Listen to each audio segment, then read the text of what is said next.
بسم اللہ الرحمن الرحیم۔ السلام علیکم ناظرین، ایسی ویڈیو دیکھنے کے لیے چینل کو سبسکرائب کریں۔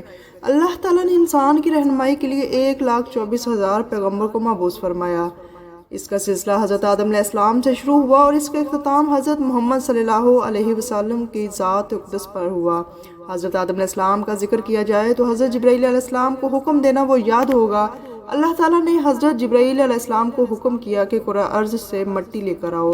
حضرت ابو اس بارے میں فرماتے ہیں کہ نبی کریم صلی اللہ علیہ وسلم نے ارشاد فرمایا کہ اللہ تعالیٰ نے آدم کو ایک مٹھی خاک سے پیدا فرمایا۔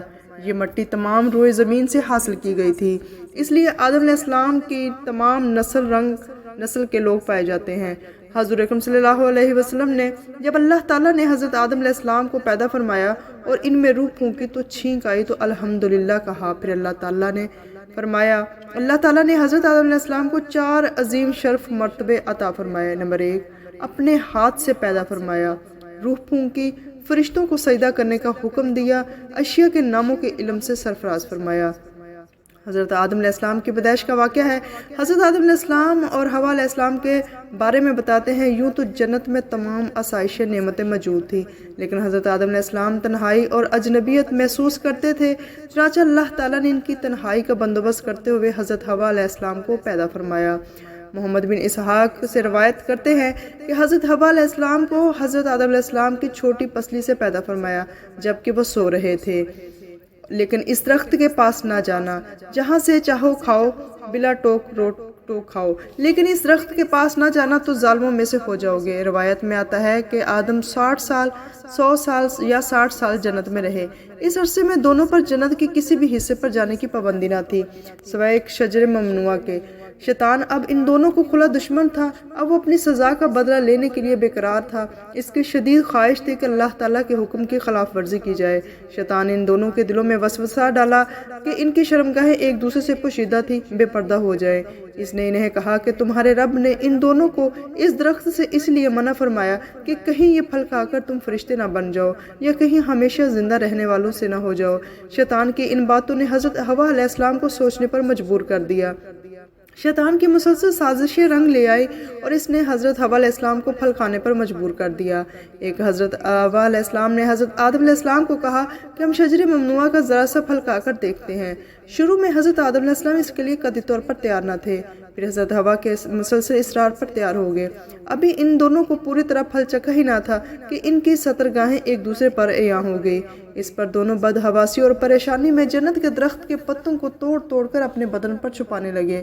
اللہ تعالیٰ نے دونوں کو فرمایا کہ میں نے تم کو منع نہیں کیا تھا کہ اس درخت کا پھل نہ کھانا اور شیطان کے ورگلے میں نہ آنا، یہ تمہارا کھلا دشمن ہے۔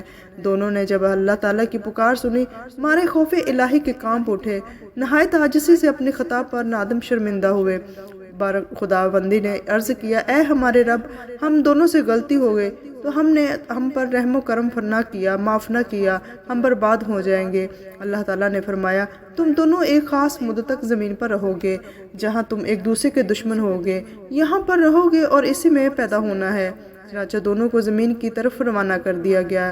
حضرت آدم علیہ السلام کو کوہ ہند اور حضرت حوا کو جدہ اور ابلیس کو بصرہ کے شہر میں اتارا گیا۔ حضرت آدم علیہ السلام جنت میں اترے تو ان کے پاس حجر اسود تھا۔ جنت کے درختوں کی ایک مٹھی بھی حضرت آدم علیہ السلام نے ان دونوں کو زمین پر پھیلایا۔ حضرت جبرائیل علیہ السلام حضرت آدم کے پاس آئے اور گندم کے ساتھ دانے لائے۔